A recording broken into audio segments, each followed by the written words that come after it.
Hi. Often I'm asked by people how to do the tapping. Well, I'm holding my hand like this, so just so that you will be able to see. Yeah, you can hold your hands in any position that you want, any position that is comfortable for you. I do like this just because so that you can see what I'm doing. Yeah, and the tapping is done on this the hard part. Yeah, it's like the continuation of the finger. You can use 2 fingers, 1 finger, 3 fingers, whatever is more comfortable for you. Yeah, it's not really important, and it's soft tapping. It's not hard. It's very soft.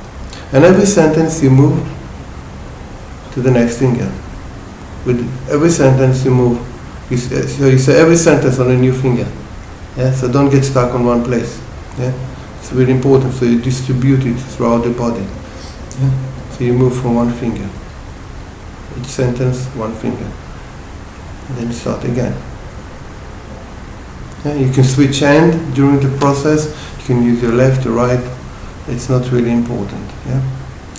And about the speed, use the speed that feels comfortable for you, according to what you're trying to do, the changes you want, the inner atmosphere you want to create. You can do a slow speed, medium, very high speed, depending what you want to create.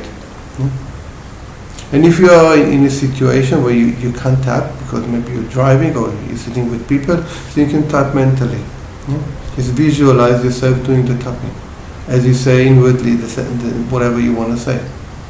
And also somebody can, speaking with you and you feel the tension growing up in you, and you can say internally, yeah, I just let go of the tension, I let go of the fear, it's safe for me.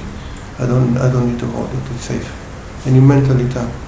So, and you can continue to converse with them internally. You say, I let go of the fear or whatever. Yeah? That's it. Simple. So look after yourself. Do good things. Keep well. Bye-bye.